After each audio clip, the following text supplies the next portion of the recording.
আমরা এক্ষুনি মর্গে আমাদের ডাইরেক্টর জেনারেল অফ পুলিশ অনুরাগ ধানকর সাহেব, ওনার আনন্যাচারাল ডেথ হয়েছে অন ইউনিফর্ম। ওনার অফিস কক্ষে আনন্যাচারাল ডেথ সংঘটিত হয়েছে।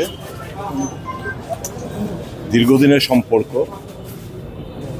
One of the finest efficient officer Tripura has ever witnessed. উনি, আমি যে এলাকায় থাকি, উনি এলাকার একজন ভোটারও বটে।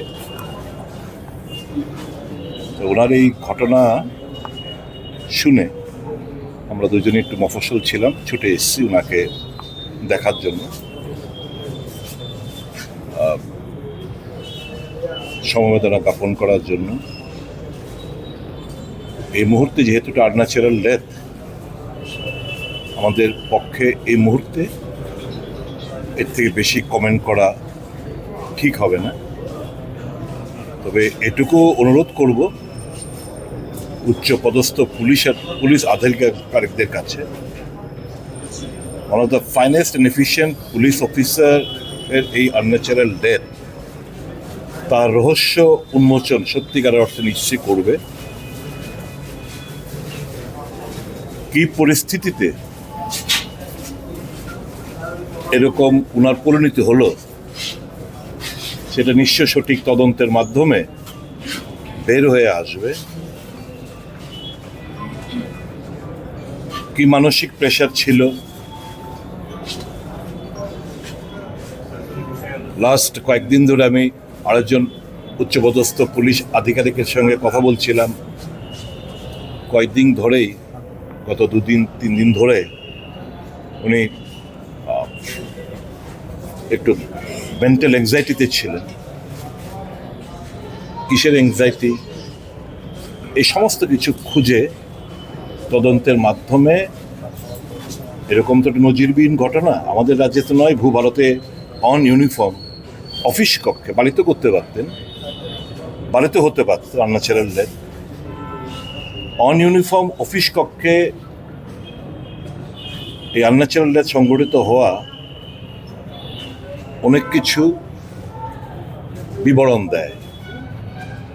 আমি এটাকে এখন পলিটিসাইজ করতে চাই না, শুধু এটুকুই বলবো, সঠিক তদন্ত এবং অতি অবশ্যই আমাদের এখানে হাইকোর্ট আছে, হাইকোর্টের বিচারপতিদের তত্ত্বাবধানে সঠিকভাবে যেন তদন্ত করা হয়, কোনো কিছু যেন হাসাপ না করা হয়, কোনো কিছু যেন ধামাচাপা না দেওয়া হয়। কি পরিস্থিতিতে ওনাকে এরকম সিদ্ধান্ত নিতে আনন্যাচারাল ডেথ সংঘটিত হলো, তা খুঁজে বের করার জন্য ত্রিপুরার একজন নাগরিক হিসাবে আমি অনুরোধ জানাবো সরকারের কাছে।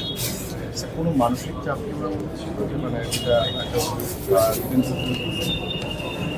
নিশ্চয়ই, সেটাই তো আমি বললাম। একজন উচ্চ পদস্থ पुलिस अधिकारी বলছিলেন যে পিছলে 2-3 दिन से बहुत दबाव में था। ये কি দবাবে ছিল সেটা বের করবে, আস্তে আস্তে তদন্তের মাধ্যমে বের করবে। ওনার স্ত্রীর সঙ্গে কথা হয়েছে না, মানে ডিপ শক। আমি শুনলাম যে বোধহয় কিছু বলতে চাইছিলেন উনি, ওনাকে নাকি বারণ করা হয়েছে কিছু বলার জন্য, এরকমও ঘটনা আমি নাকি শুনেছি। আমাকে আমার সভাপতি বললেন যে ভদ্রমহিলা কিছু বলতে চাইছিলেন, বলতে দেওয়া হয়নি।